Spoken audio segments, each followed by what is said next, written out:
Welcome to Nightlight. Step away from the mainstream and gather around as we enlighten the world and our realities and travel this cosmic journey we call life. Join us as we share with you and provide that beacon that can guide us all to a better way.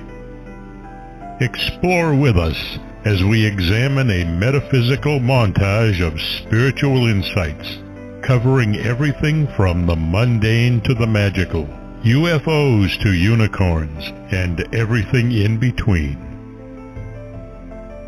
This is a time of awakening, of sharing and evolving, of spreading our wings and soaring on the cosmic breath of creation.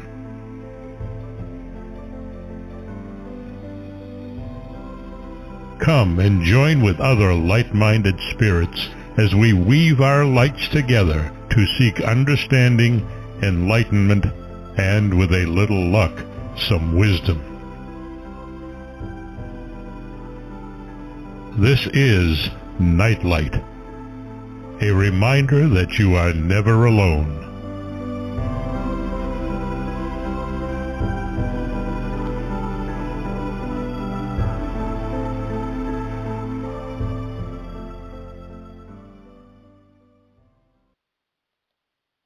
Hi everyone, welcome to another episode of Nightlight. Contrary to the persistent rumor, I was not suspended.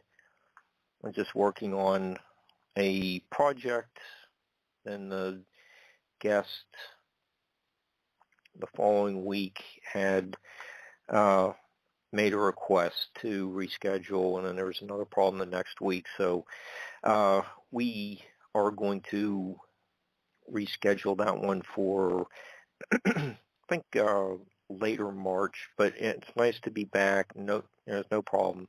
I hope the groundhog predicts an early spring. Winter's going on a little too long for me. And wanted to remind everyone that Barbara's doing a special show tomorrow at 9 a.m. Central, 10 Eastern. So, if that's too early for you, it will be on the archives, later tomorrow afternoon, or could be tomorrow night too. But keep checking the website. That will be a really interesting show. I have a friend from up the river as my guest tonight. RYAN FUSCO is a paranormal investigator from the greater Pittsburgh area. He's a Yinzer, just like Jeff Goldblum and The Fly, and another one of our loyal listeners, Sherry from the Deep South. And RYAN has been on the road investigating several anomalies like the Minnesota Iceman, and we'll be covering a fascinating case from Oklahoma. He's working on a book at the moment, but we'll start our discussion with Ryan's passion for the Owlman. Hi, Ryan. How are you doing? Hey, how you doing tonight? Oh, I'm fine. Doing the same. Yeah. I think tonight's show is,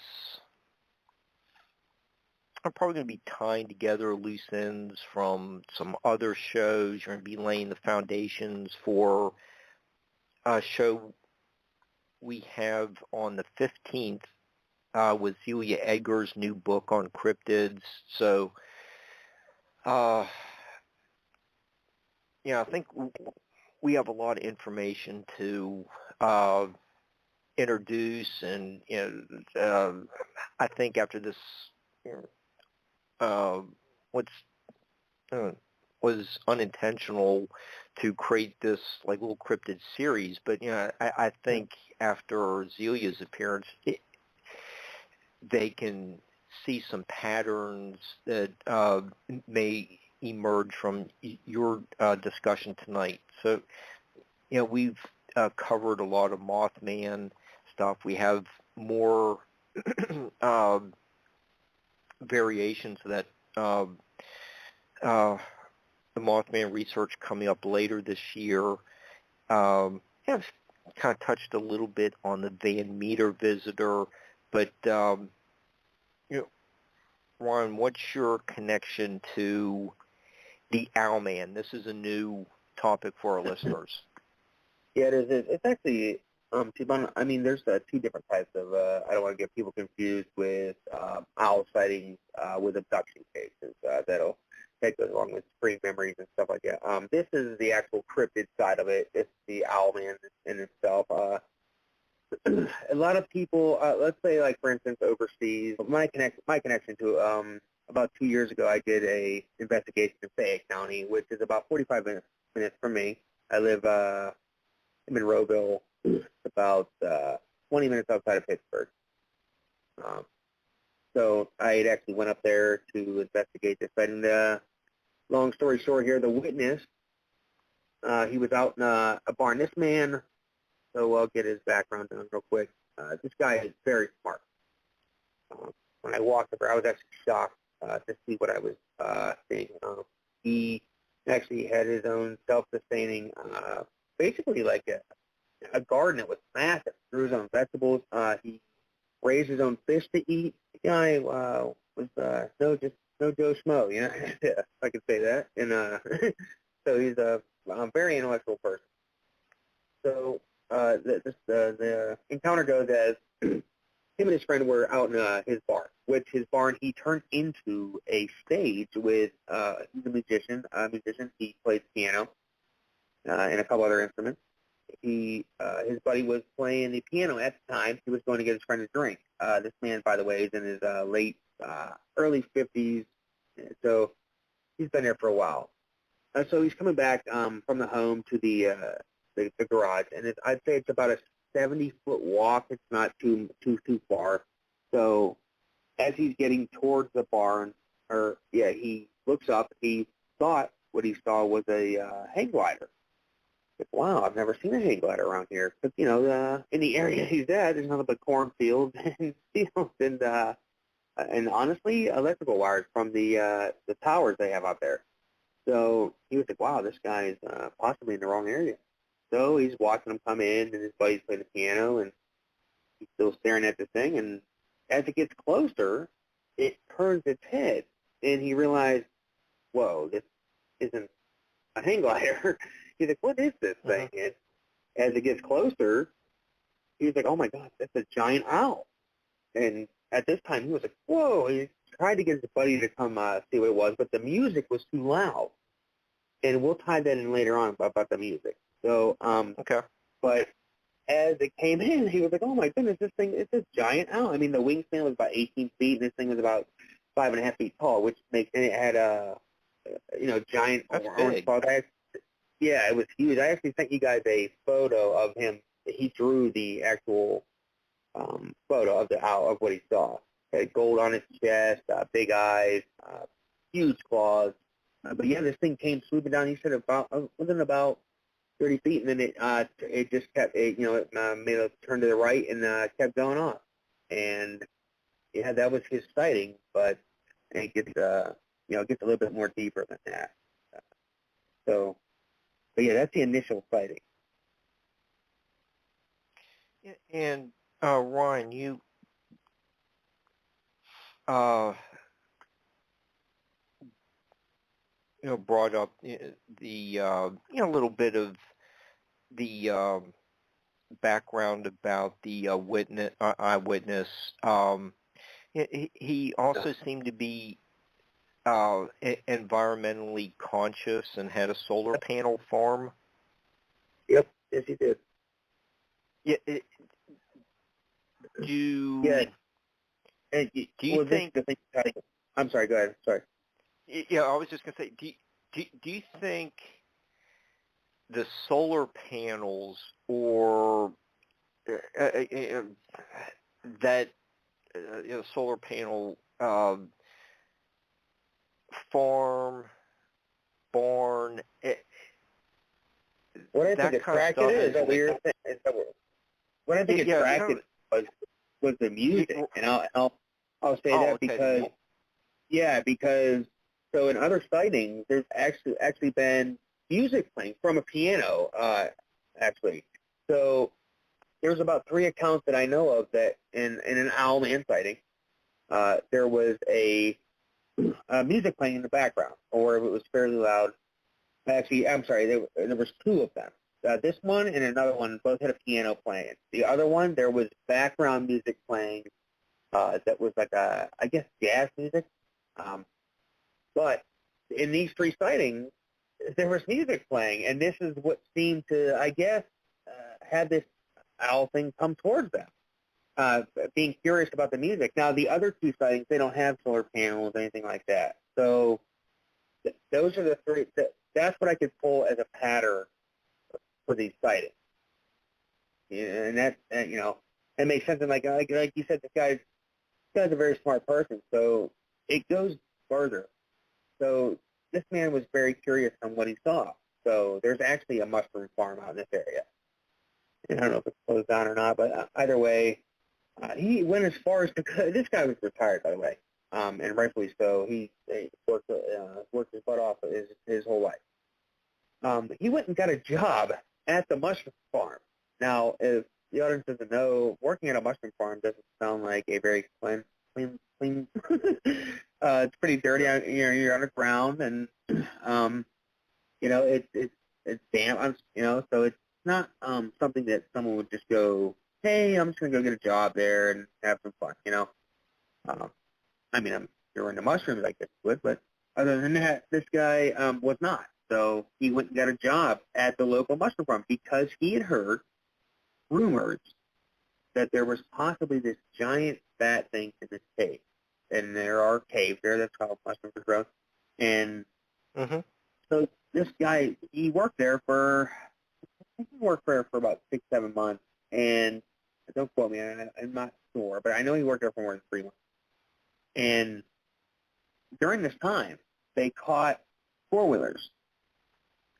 And they caught them on the security camera. So whenever they were questioned, the sheriff was like, hey, why were you guys stealing our 4-wheelers?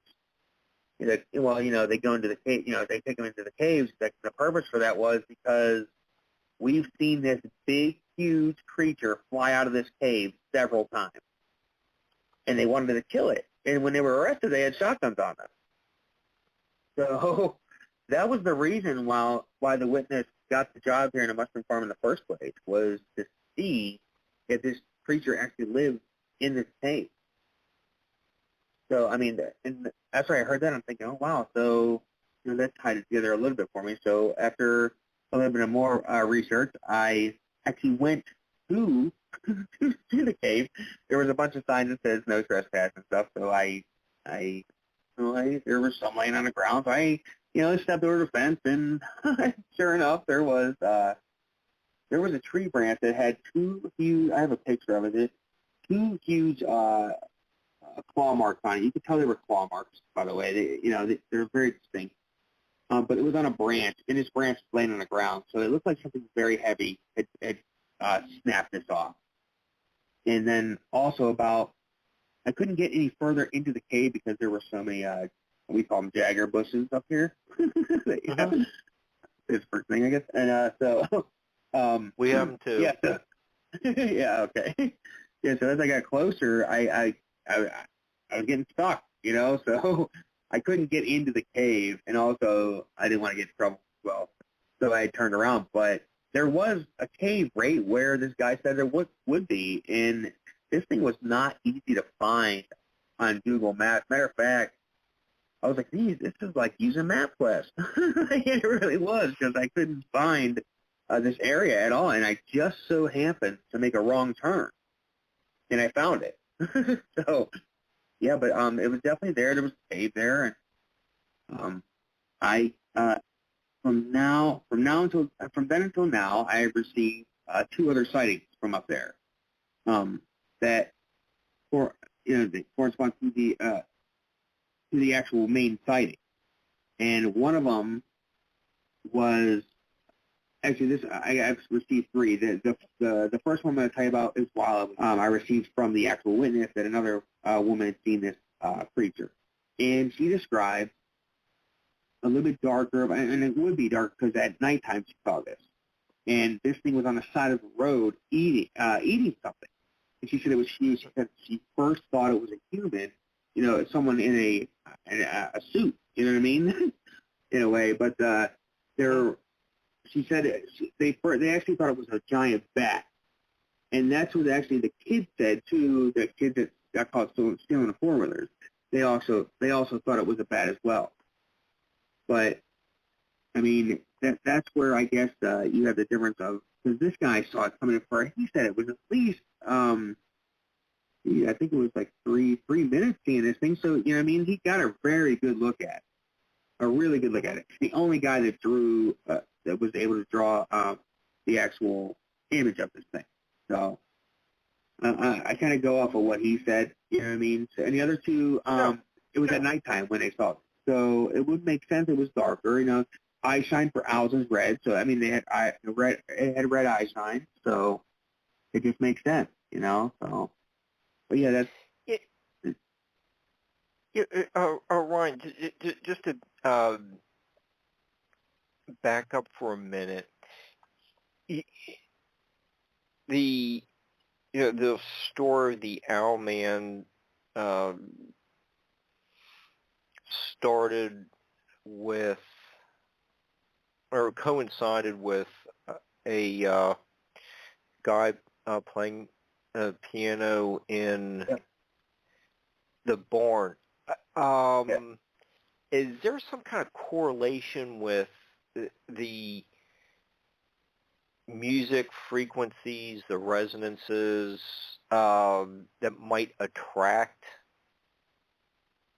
some kind of, like sonar, bat type? I mean, there possibly could be, to be honest with you. I haven't delved too much into that, but that was my next road to go down in this case, because, like I said, this guy's playing piano.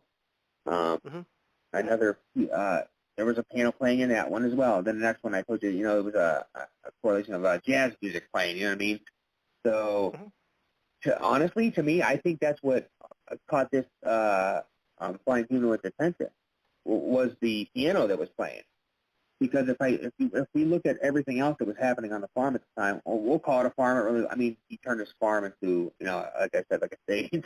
But your description is a farm. Yep, exactly. And the other one I have too. They're on an actual farm. They're on a farm, and this lady, the female that I talked to, she was playing the piano from her living room with the window open. And they had a huge barn out back, and she said she was playing piano, and she noticed a shadow come over the ground. She said it was huge. It actually darkened up the swing set that was in the backyard. And so when she got up to look, she goes, it was a giant owl, man. Like, it looked like an owl. That was her exact words, were, it looked like an owl, but when it turned its head my way, when its back was facing me, I then knew that it was a giant owl. Like, that's what she said to me. So, and that makes sense. You know what I mean? So, and she was playing the piano. And like I said, the other guy was playing piano as well. Now, the third one I got, they were having a graduation party, and this was the grandparents. So the grandparents, they weren't drunk or anything like that. The party had died down, and everyone was leaving. And this is toward dusk. This is the only one I have that's actually towards the nighttime that I received. You know what I mean? Besides receiving secondhand accounts of the woman that saw it on the side of the road, stuff like that. So, anyways, so it was getting to be dark out. It was on a Sunday. That's why I had even asked. I said, why did you cut the party so short? The sun's still up. And she said, well, it was on a Sunday, and everyone went to church that morning. I said, okay. So anyway, so everyone's clearing out. They are playing. They had their music playing, and it was I guess like a guest house, but also there was as big as a barn as the first two, or the second one, but there was a barn. But I honestly don't think that has any meaning to any of this, because I honestly believe that it was the music that was playing. Because when they saw this thing, they said it was a little bit darker, and they said it was the first two matched with the almost same style. They matched almost the same, and the description.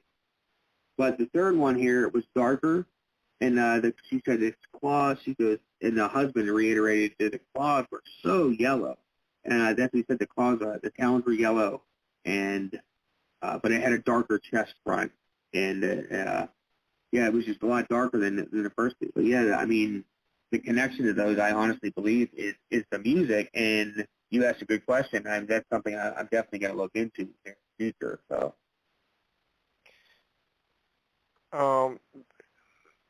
Music it was playing. Yeah, that seems to be a pattern for 2 of the 3 cases. Are there some more similarities that you've noticed in your investigations, meeting with the eyewitnesses that stand out? One was happened in the daytime. The other was two of them in the daytime. One of them towards the end of the day. Yeah. And then, like sound like dusk, like you said, dusk. Okay. Yep. Then is there something else that might indicate something that precipitates the appearance of Owlman? Thing too is so when I looked into the area for the second one, the second one happened in New York State, and it was in right outside Albany.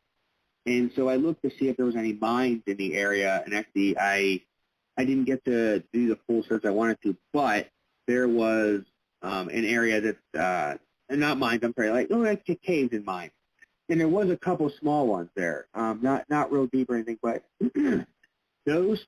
So that one stands out with me for the first one I talked about, with the piano in the barn.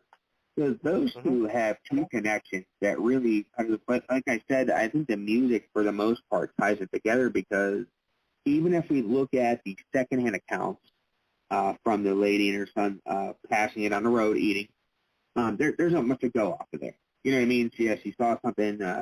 It could have been something else, so we have to take that with a grain of salt as much as we don't want to, And so after letting this go for 2 years, I had received one more sighting up there for the Owlman, and this I think I received this in November, and it was the same description as the first guy. Now, the first 3 initial ones, those are ones I got in sequence with each other. You know what I mean? I went up and talked to the first witness, and then after posting the investigation, I received a couple other. All right, so this is actually almost 2 years after the fact. So this is my most recent one here, and this is the one that really gives it things like it. So we'll call her Susan. Let's say. So she's getting in the car. Pine needles falling on her windshield, she said. So she went to go brush them off, and as she was putting the scraper back in her car, she heard this really loud sound.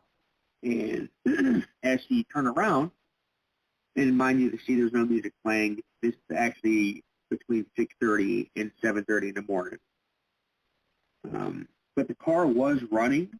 I don't know if there was. I asked her if there was music playing in it. She said she can't remember at the time because of what she saw was just so mind blowing. She couldn't believe what she was seeing. But she described the same exact description as the first witness. The same, and these two people live 3.7 miles apart. So I definitely believe that they saw the same creature. And she said it had to have been over 5. Now, let's think about that. Like 5 feet tall, I'm 5'7", so I know I'm a giant.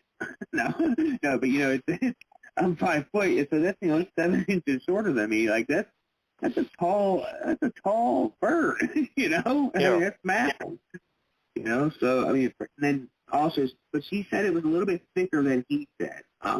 I asked her to sketch it for me, but honestly, she really didn't want to discuss it after we talked about it 3 times. She really wanted to just put it out of her head, which is, you know, rightfully so. That's fine with me. But she definitely said it had more meat on it, which would make sense. 2 years older, it's heavier, you know. So, but yeah, it is. You know, the Mothman has been explained away as being the sandhill crane. But is there a large bird in the Albany area, you know, north of, you know what? That's a really good question. That's a really good question. I'm going to be honest with you. I didn't even delve into that. I was so intrigued by the music. I was like, wow, because you know she didn't know anything about. You know what I mean? I mean, if she did, she was very credible. I had actually talked to her mother on the phone as well. So I mean, they were both very credible people. They had no idea about this that this field could even exist to begin with. You know what I mean? So like, but as far as another bird. I don't, and I know in my area, I don't think there's a 5-foot tall bird anywhere, you know. And as for New York goes, I don't honestly. I would have no clue, but I don't think I couldn't see that happening because let's real quick. We'll jump, and this is a big jump, but we're gonna jump to New Jersey real quick. There's been a ton of dragon sightings in New Jersey, a ton. Right.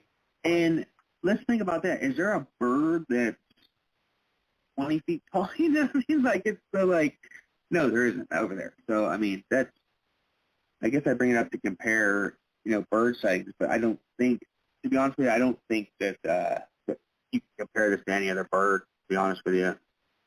I was just wondering if, you know, the northern parts of the Hudson Valley had some kind of, say, heron, larger than usual heron. I don't. I guess I would have to check that out, to be honest with you, and I'll definitely check it out after the show. That's very interesting. I'd definitely like to see what this is or find out what it is for sure. Okay, so and I know you know you wanted to do a link this New York, Pennsylvania sightings to the English Owlman. I did some reading on it too in Ken Gerhard's Encounters with Flying Humanoids. I don't know if this is, I don't know if Ken is covering the same case you are, but this one was set in 1976. Yeah, in Cornwall. At yes, and it was within the church graveyard. There was a church setting. You get the barn in Pennsylvania, music playing. The one in Cornwall, England, is in a church. There could be someone playing an organ. I don't. You're right. It could have been a funeral service happening.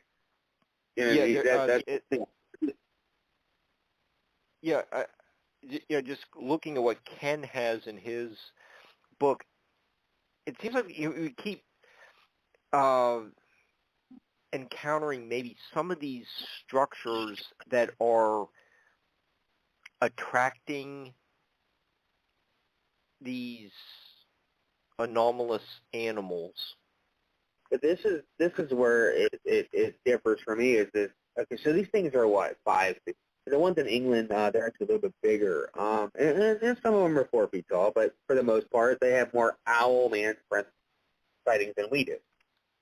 So this is the thing is, are they staying in this area? Because if they are, they have to have something that's going to cover them up. If there's this big, you know what I mean? So, like, I'm trying to think of around a cemetery, where would these things hide? If there was a church on a property, they would possibly hide in a bell tower. You know what I mean? Or is there a mausoleum there? Is the door open? Is that what they're saying? You know what I mean? Like, so they would definitely have to have a place to hide. Or honestly, and you're probably thinking they're probably nearby, possibly. So, but that's where it gets me is that these things aren't small. And the description, like the one you just read, of the Cornwall owl, it's almost except for the ears being up, it's almost identical to the one that was in Fayette County.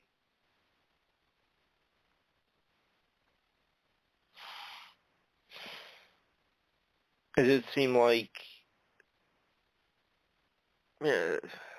there's one species of these owlman, or it might, the same ones migrating? It's very interesting. Yeah, it is. And you know what? I honestly think there's different species of it because, I mean, I've read other people's accounts, not ones just sent to me, but other people's accounts that they look different. They got white chests. They so the one in Fayette County, the complete description of this one, it had a white chest, had a gold part on its stomach, around its eyes, it had a little bit of gold. Its eyes were dark, white and brown, grayish black, brown wings. So you know what I mean? It was that's definitely a different description than the one I read out in Oregon, or Oregon, however you want to say it. That one there was completely brown. The whole thing, the whole chest of piece of it was brown, and it had white part on its face. And then you could also match up the one, the third sighting where it was completely dark that I talked about. It was all dark, you know what I mean? So, I mean, if that's a different species, you know what I mean? Those sound like different species for sure. So I honestly believe, I do believe that. I think there definitely are different species. Okay.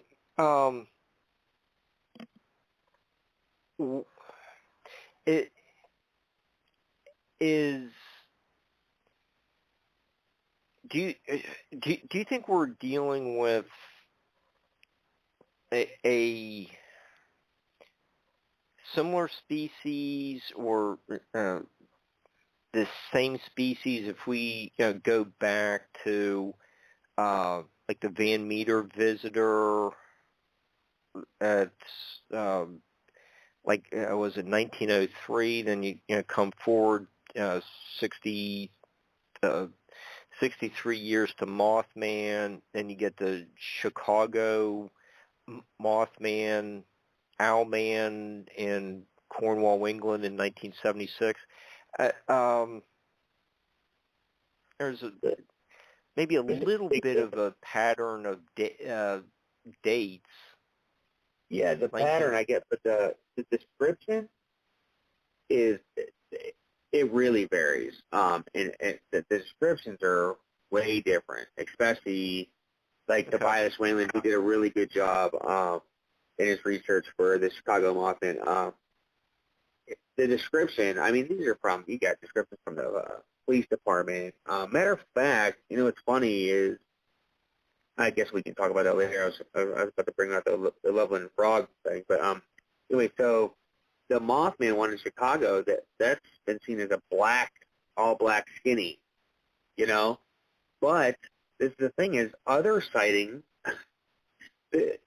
some people describe it way different, black, and it has red eyes, and it's but for the most part. So I don't think that these two things are these two entities are related to each other, if that's where we're going. You know what I mean? Like, but the time frame, like you're saying, is very peculiar. So I don't think they're related though. There's too much of a difference in the actual bodies of the entities.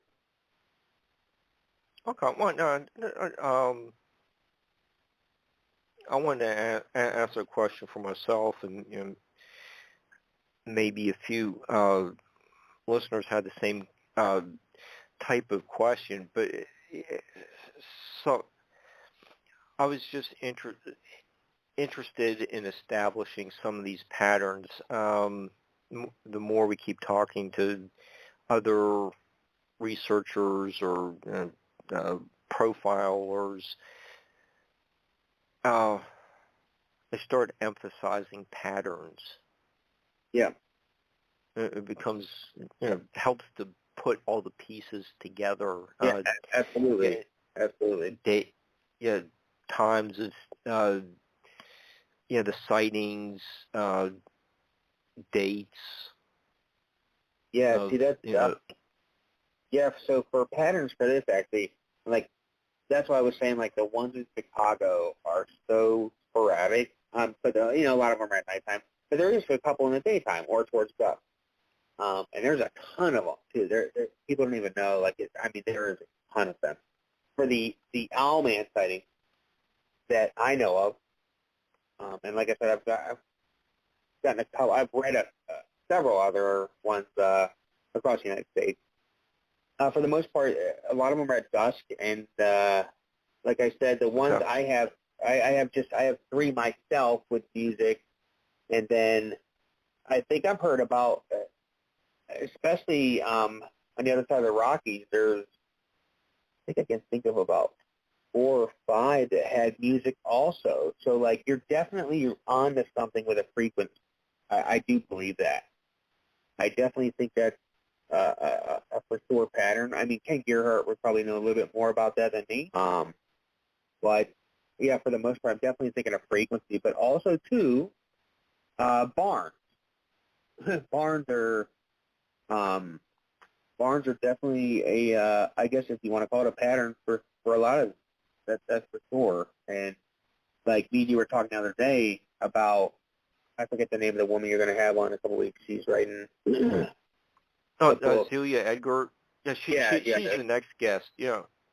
Okay. Yeah. So me and you were talking the other day about flying humanoids and UFOs. So, like, the pattern there, like, in the 2 I had that actually, I guess, fall in line with what he's researching. I have 2 of them, and they both follow a similar pattern. They both have flying humanoids in them, for one. Both have the same color orb, the same exact orbs, and they were both described to me the same way. And then they both had a barn, but the thing is both entities are both described as being all black. The one I said had wings on it, but it never flew. It would walk on the ground. The other one, she said it took flight once, I think. But also, both families both had dogs. And the one they were raising hound dogs, the other one they had 2 German Shepherds. The sad part about the story is they believe that this entity grabbed one of these German Shepherds, and that was the end of that because the dog never returned. And also, too, the cage was ripped. But they both had barns. They both had the same type of barns. They both had huge barns with big metal doors because they had tractors that they would take in and out. But, I mean, just look at all the patterns right there for those 2 stories. You know what I mean? And it's, I definitely think that those can be tied together somehow because of how many similarities there are. But I say that to tell you this.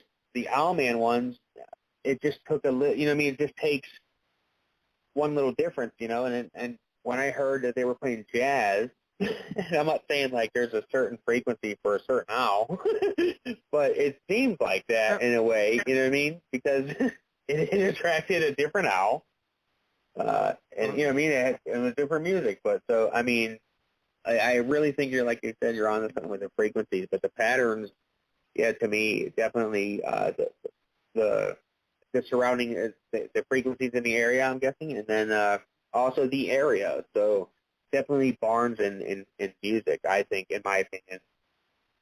Okay. After I read your report on the Oklahoma exam, that's a whole different ballgame. Yeah, there were some other patterns that some recent guests have discussed. Y- I think there's, I think some of the orbs, that goes back to, Dr. Lincoln Tye's several appearances with Barbara. Maybe go over to your investigation in Oklahoma, and Okay. we can get into uh, uh, what other researchers uh, encountered and how what you've researched, or your conclusions after 20 years of Yeah. after they did their investigations. There's this consistent pattern. So, how were you contacted by the property owner in Oklahoma? Okay, so I'm just going to let the audience know this is going to be a big turn. So we're going to go right to the UFO field. So basically, I was contacted by email from this witness. Then he messaged me on Facebook, and then I finally got on the phone with him. What? Long story short. All right. This happened in Comanche County, Oklahoma, and this place, when I got there, it made Skinwalker Ranch look like Disneyland, and I don't say that lightly. It really did. And I wish I could talk to somebody from the Skinwalker Ranch, because I would love to give them some pointers on how to see what's happening here after I was in Oklahoma and saw what was happening. But for the most part, he was out hanging laundry the one night, and this was in August of about a year and a half ago now, and he was hanging laundry. Light came in. He didn't know what it was.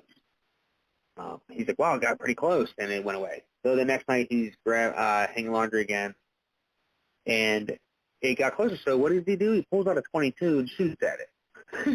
Shot at it. And from there, this gets wild. So after he did that, the next day he started noticing things a lot different. Like he would go out to the tractor, he would notice that there were these silver things sitting by trees. He's like, what is this? And this guy had no idea about UFOs, nothing. Matter of fact, I had to describe to him what a portal was. Like he had no knowledge of this field at all, and so I would be in contact with him every day. Matter of fact, I'd get phone calls at 3 o'clock in the morning from him because he would be freaked out over what was happening outside. So, but he would send me photos. So I would get photos of these silver discs. They were silver discs and cigar shaped. They were sitting right in trees. I was like, wow, this is wild. And so, not after long, these things started knocking on his window, and he sent me photos of handprints on his screens, and I have photos of these as well. And they're not human handprints, that's for sure, and they're not any animal handprints that I ran across, that's for sure. But so these things got more braver as the weeks went on, and he also would get mad. He would get mad that these things were out there, because he would send me videos. There would be lights. I mean, it looked like someone was stringing. It looked like someone would take it from a helicopter and string Christmas lights and just let them hang down, and while they just sat in the air like that. That's what these would look. It was so strange, but it was, I mean, really cool to see, to be honest with you. And so he had sent me this one photo, the one and this is where it gets really deep, because he called me. It was about 3:45 in the morning, and he was crying. Like, what's up, buddy? He's like, I'm mad that God would do this. I said, what are you talking about? And real quick, I don't judge. I'm not a religious person, but I don't judge anyone's beliefs. That's their business, and that's fine. So, saying that, he said to me, I saw these things tonight. He goes, they looked like dogs. I was like, what? He goes, they look like dogs. He goes, why would Jesus do this? I said, I'm not the person to answer that. I can't answer that for you. I said, are you sure you saw what you saw? He goes, absolutely.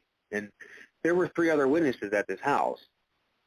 So after hearing that, and he sent me a photo that was pretty compelling, I was like, you know what? I'm driving out there.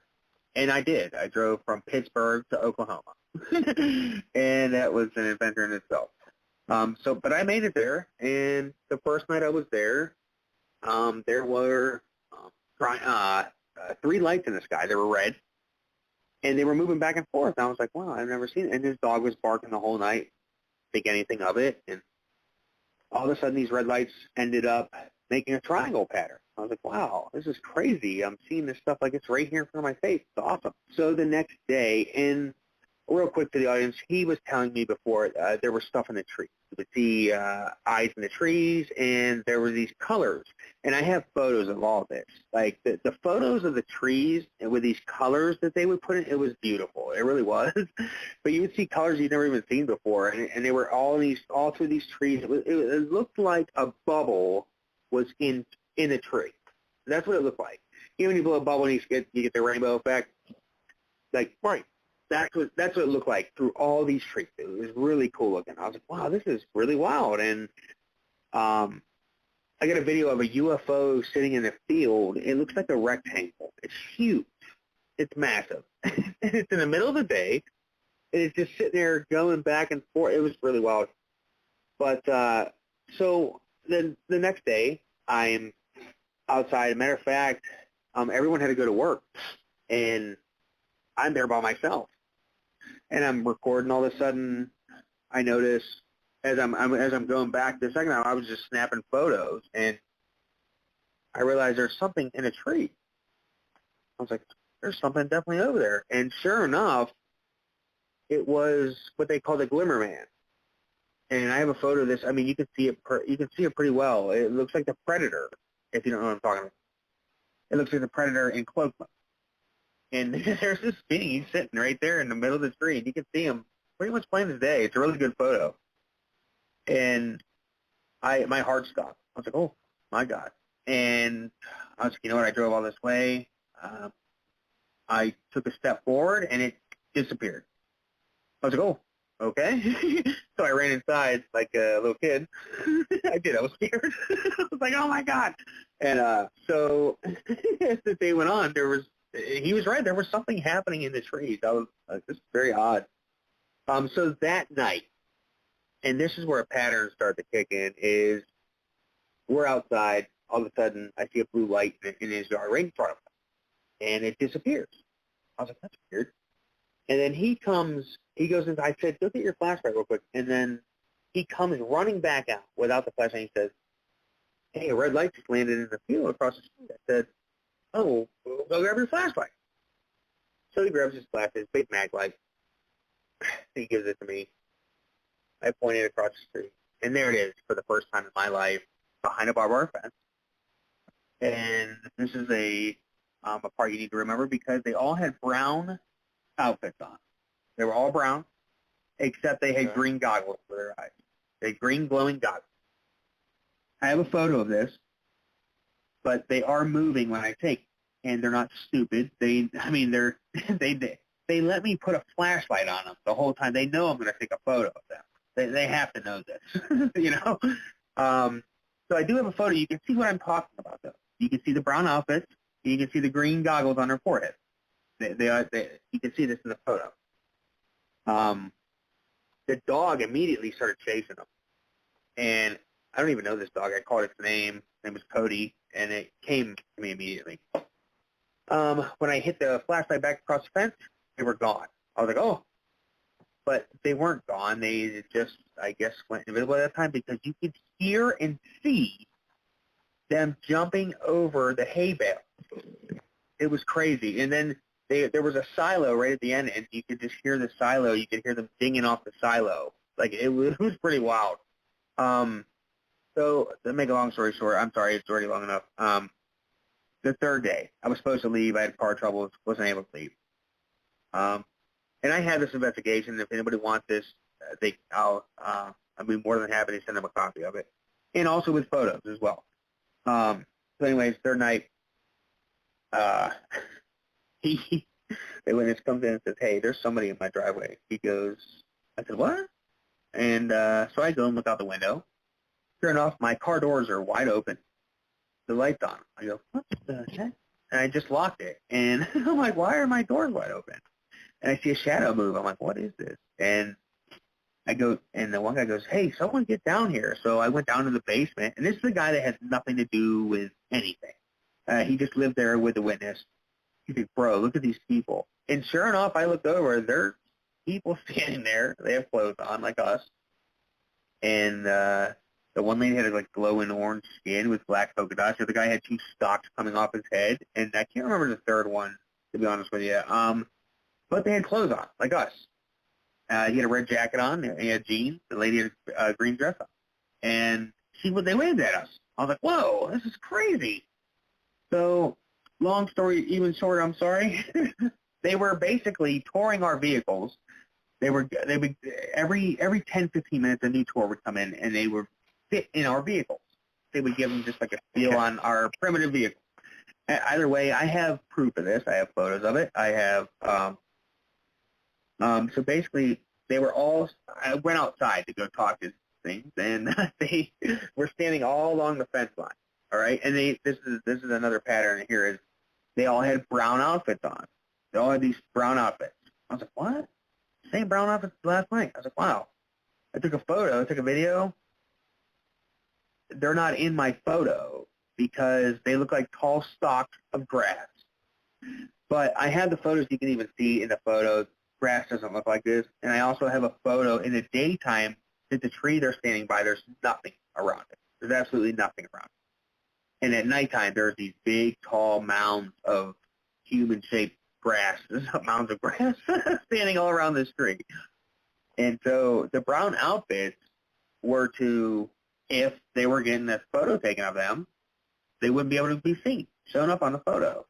And sure enough, it was like that, except for the ones I got that were disappearing in the photo the second night. I got them in their actual brown outfits because they were disappearing at the time. And then also, too, I got photos of a couple other entities. But the patterns that emerged out of this were basically the orbs that were coming in, the fog. A lot of, in a lot of accounts you hear fog. UFOs enveloped in fog and stuff like that. That second night, third night, there was fog. I have a photo of it.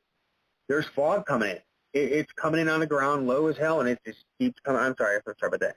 It's coming in, and you can just see it coming right in. And as a matter of fact, in the background, you can see two green lights that aren't street lights, and they're coming in. So the patterns that other people talk about in abduction cases, in sightings, they nailed it. Or there was, like I said, the fog, and then orbs moving back and forth. When someone went to go take a photo, the phone would mess up. Like, my phone was charged. I just drove 21 hours. I'm going to make sure my stuff's good to go. I want to see something. I didn't drive out there for nothing. You know what I mean? So after three photos, my phone died. So I was like, no. But I was ready for that because of other accounts. So I brought a charger, a portable charger with me. I was like, I said, I don't want this to happen. No joke. And so as soon as that happened, boom, plugged it back in. Okay, so you had that seems to be a pretty common occurrence around paranormal events is batteries being drained. Exactly. So I'm sorry. Yeah, batteries being drained. Your phone not working properly. Your lights not working properly. Because honestly, 5 minutes into this, it's just all of a sudden you just have tech issues. Oh, of course. Yeah, absolutely. 5 minutes into the second night, the mag light would turn on. And I bought the batteries that day for it. So that didn't work. My phone, there was nothing wrong with it. It died. Luckily, I bought that charger. But you know what? That charger had to charge, I think it was about 10 minutes, and it died. And then I plugged it in by the window. And this is the crazy part. I have a photo of this. It's really wild. I plugged the phone in by the window to record out the window, and all of a sudden they flipped my camera, and it's recording behind me. Like, it's recording what's happening in the house, and it's playing it on a projector screen outside. And I know this sounds crazy, but I have a photo of this happening. Like, it was wild. They were playing a video on a projector screen. Anyways, I'm getting off topic, but yeah, the patterns. I mean, that 100%. I mean, it was wild to see this, in person. Yeah, and okay, these are what was going on at this property are pretty strange. That you wrote in your report that almost as soon as you crossed from, Yes. on the interstate, yep. Absolutely. Yeah, you see a difference. You just noticed some kind of difference in the aura. The landscape. Yeah, you're absolutely right. You're right. In the landscape, in the aura of the place. I'm telling you right now, I've driven and I have traveled all around the world. I've been to 30 different countries. I've been to every state several times. I've faced to travel for work. I have never ever driven into a place that had such a feel as this did.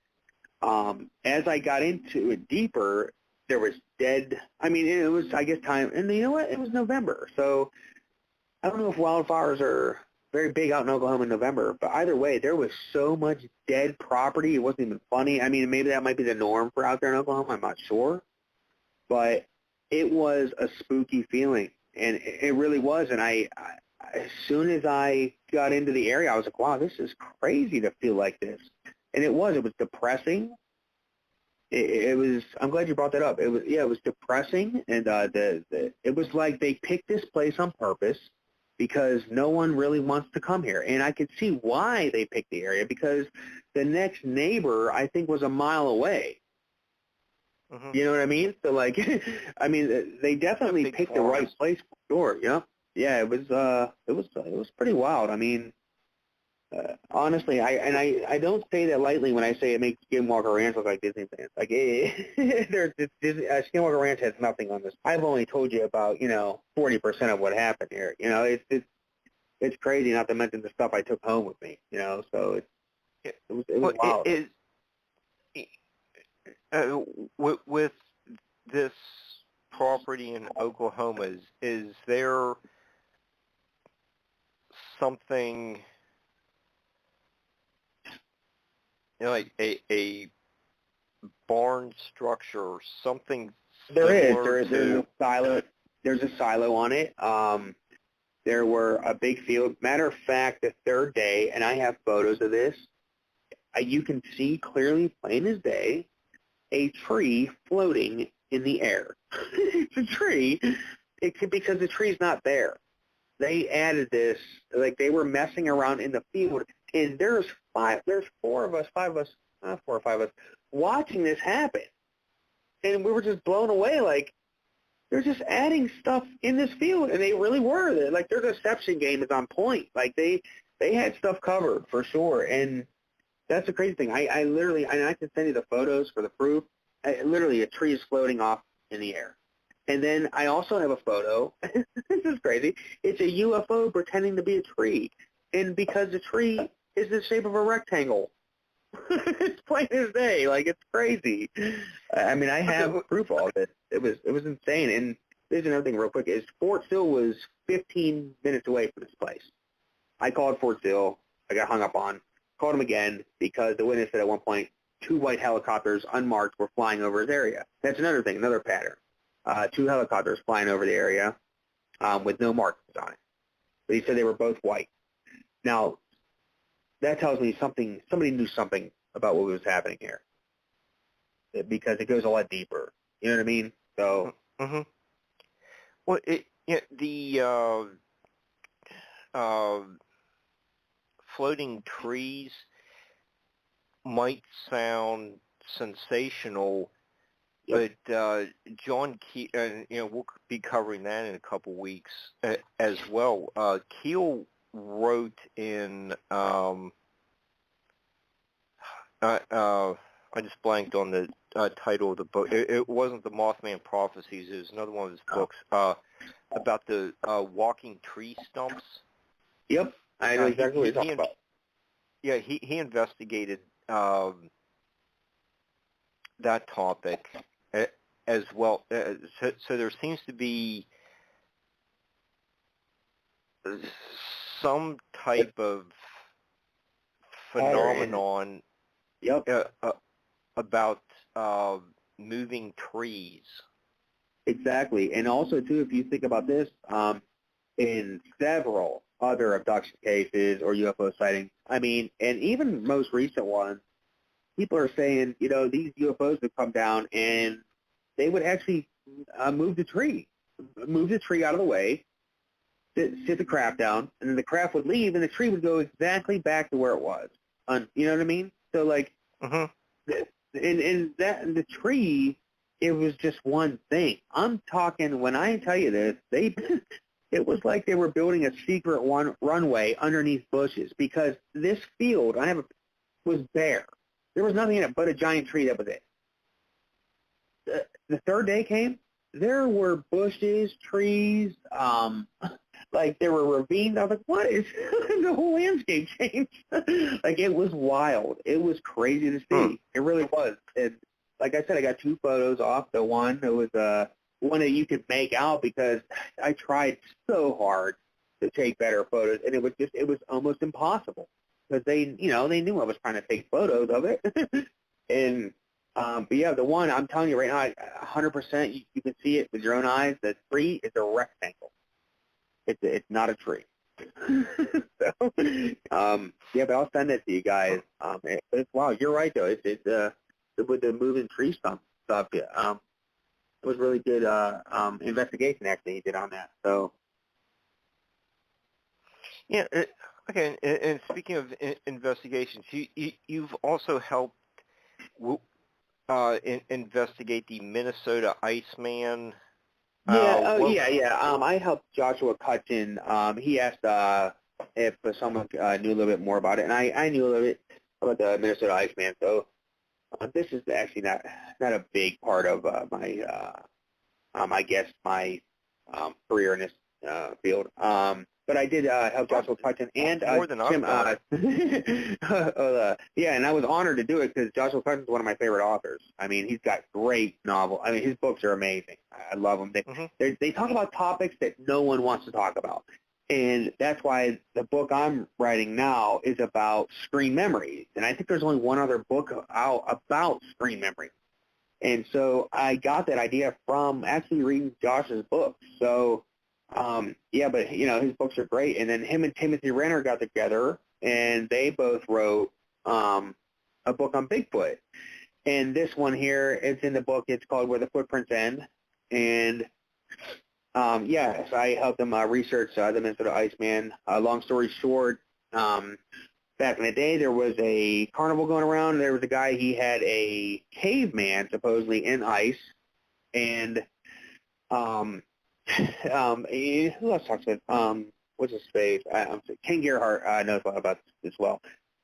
Anyways, so he's lugging this thing around with him to carnivals and stuff like that, circuses, and they're trying to cross a border, I believe, and so they get detained, and people find out what's going on just a little bit. So they call in investigators, and I forget the guy's name. I'm sorry.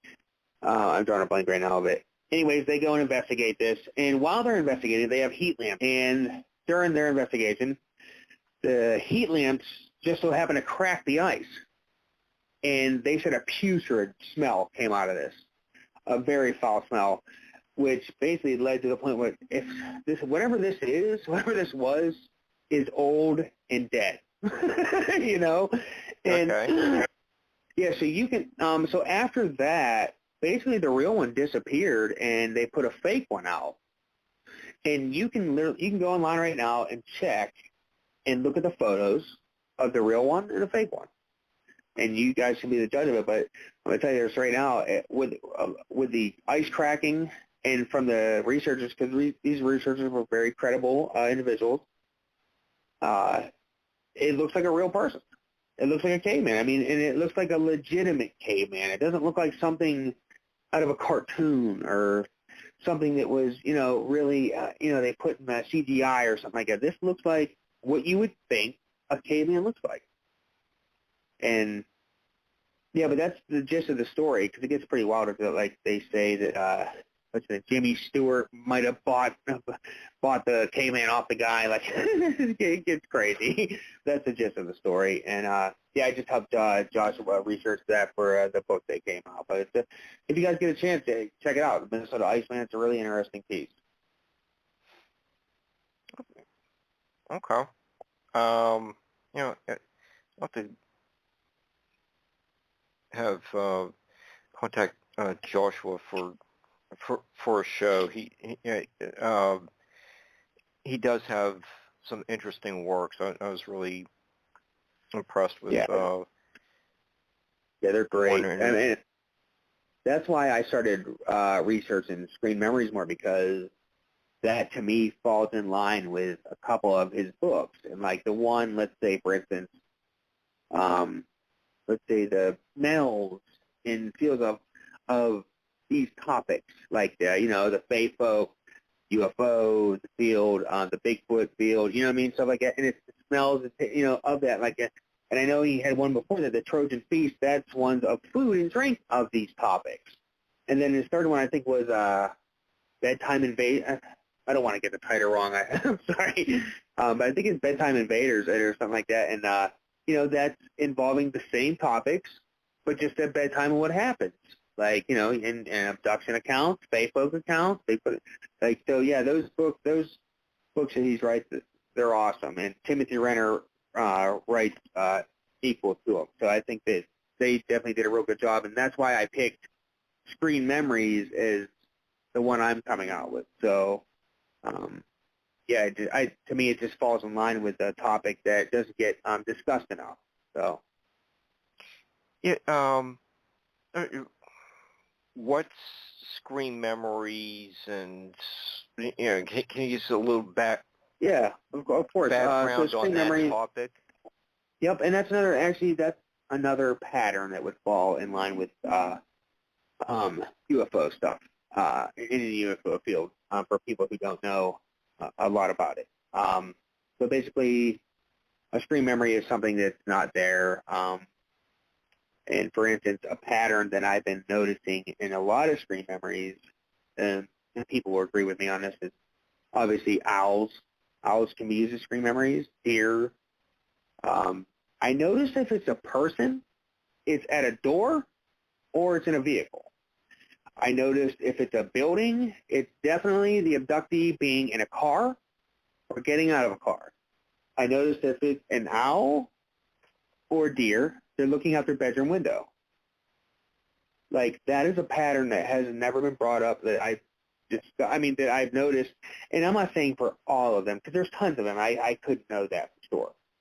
But for the most part, that's accurate. Like, it's wild. When I discovered that, I'm like, this is right. Like, if someone's talking to, let's say they open a door and they're an abductee, and they see a man standing in front of them, or if they're looking out the door, a vehicle. A vehicle is another one. A vehicle used in a screen memory, most of the time, they'll be like, hey, I did see a vehicle, but you know what? I never heard it come up the driveway. But I did see it moving over towards, the front of the house. Meanwhile, they're either looking out the front door for this, or it's usually not in the daytime. It's usually not on a roadside. It's usually looking out their front door or a window by their door. And so that's the way they're used. So, like, for instance, they saw that car pull up. They didn't hear it. Tires on the gravel. They didn't hear the door shut. This guy gets out. They've never seen before. This man talks to them, whatever. He gets back in his vehicle. Vehicle takes off. No sound. Then they realize an hour later, you know what? I never heard the tires hit the gravel. I never heard the door shut.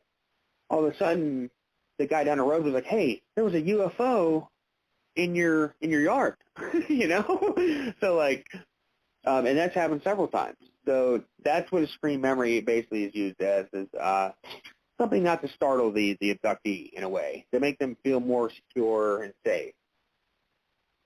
So, and it's basically something that's not there. And a lot of the times they use, like Mike McClellan, he wrote a great books on owls being used as screen memories. And also you'll see a lot of deers also being used. As a matter of fact, I have a couple photos, pretty wild, I just got them sent to me. They're of deer, and half of their bodies aren't there. Like, it's really wild. But yeah, it's a really wild topic. I give my take on what I think some screen memories are, especially ones back in the day and stuff like that. But yeah, for the most part, that's what excuse me, I've been working on. A little bit of like a false memory. Exactly. It's, kind of like psychologists have said, they've coached some children into believing something that never really happened. Exactly, and you know what? They'll use also dead relatives, I've heard. Matter of fact, I think this came out 2 years ago. There was a documentary of a guy from Argentina. He was abducted, but they used a screen memory for him of his grandfather. And that's how he got on the UFO to begin with, because he saw his dead grandfather and he followed him on the UFO. It was something along those lines. But they aren't opposed to using dead relatives as well. So you're absolutely right. The false memory that's not there in the first place, that's basically meant to make the abductee feel comfortable. Or sometimes it might not make them feel comfortable. So. Okay, you do have in your Oklahoma reports, and you brought it up as well, that Steve, the eyewitness, said things like, how could Jesus let a creature like that on Earth? That's a statement like that seems to be fairly common. Yeah, and I'll never forget that night either. I don't mean to say, Mark, I'm sorry. And that night, I remember it was 3:45 in the morning. I was tired. I remember he called me several times in a row. I was like, what's this guy want? And then, sure enough, boom, there it was. And I probably was on the phone with him until about 6:30 in the morning. That's how upset this guy was about that. It was pretty wild. Yeah, it just seems like a traumatic event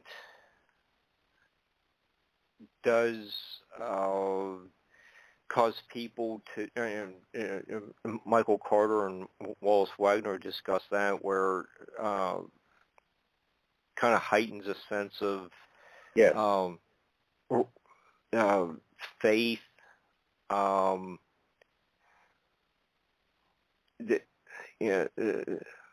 Michael in his initiation does go into where people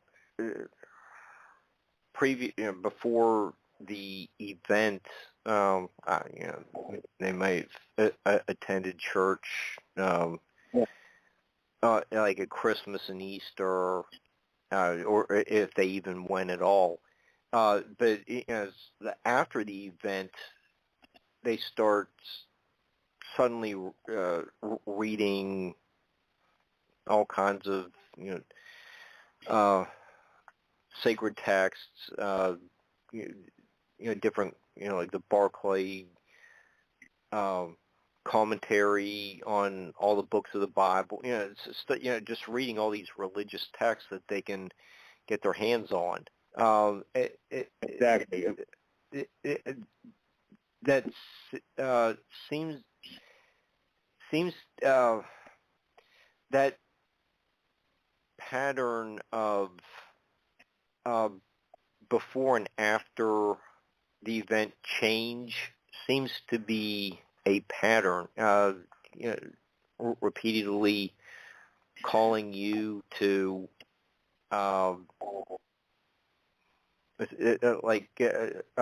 get him through the crisis. Seems like something was really going on in his life. Does that sound pretty accurate? Sorry about that. Yeah, I'm sorry. I had to, I'm sorry. But you're absolutely right about what you were saying. That to me, that's a very telling part in the abduction, the account, because this guy was, but like I said, he didn't know what a portal was, and to call up and ask why Jesus did this,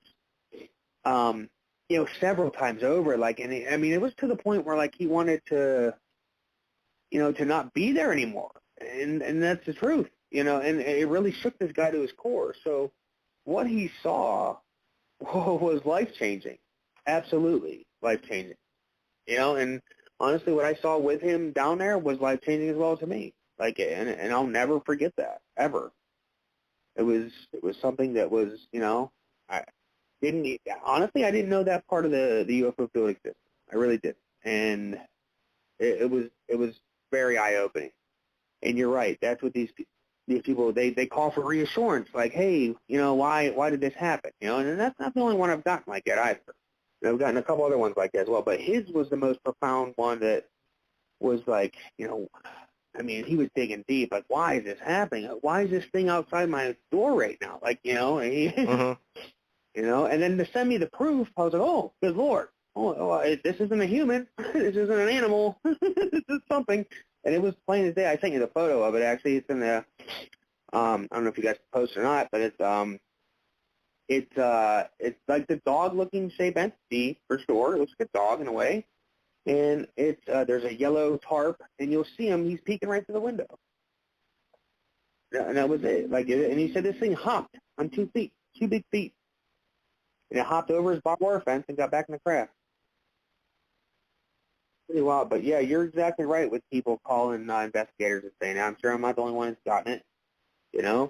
I've also gotten one from a flying humanoid case as well. Same exact call, almost the same exact call. Why, I read about something like this in the Bible, and here it is here, and then and to be honest with you, I know a couple things about the Bible. That's about it. And so that person would actually know more than me about it. And here they are asking me why is it there? I couldn't tell you. So what's next for you? How do people get in touch with you if they do have a right now, case? Oh yeah, honestly, they can contact me for any kind of case they want. I'll take anything really. I'm not opposed to taking. I'm right now. I got a lot of UFO stuff happening in my own backyard. I have proof of that. I have sent you photos. It's pretty wild stuff. So whatever I brought back from Oklahoma has stayed here with me, to be honest with you. But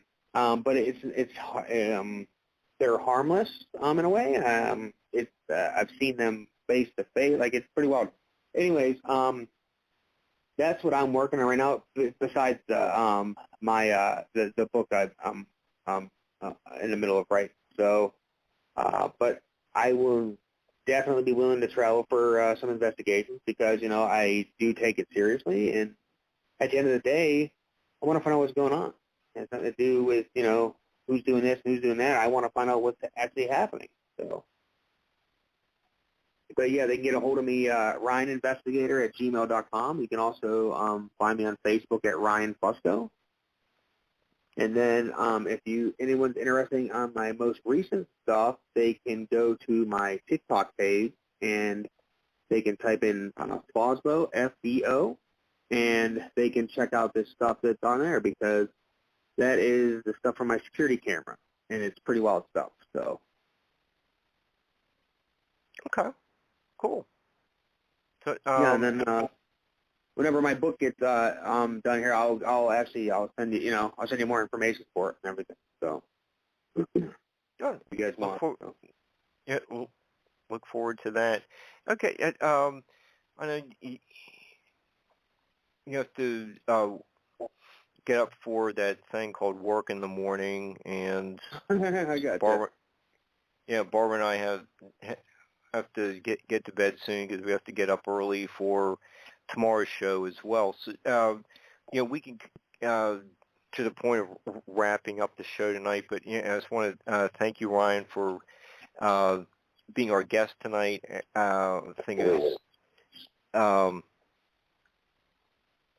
a lot of fun.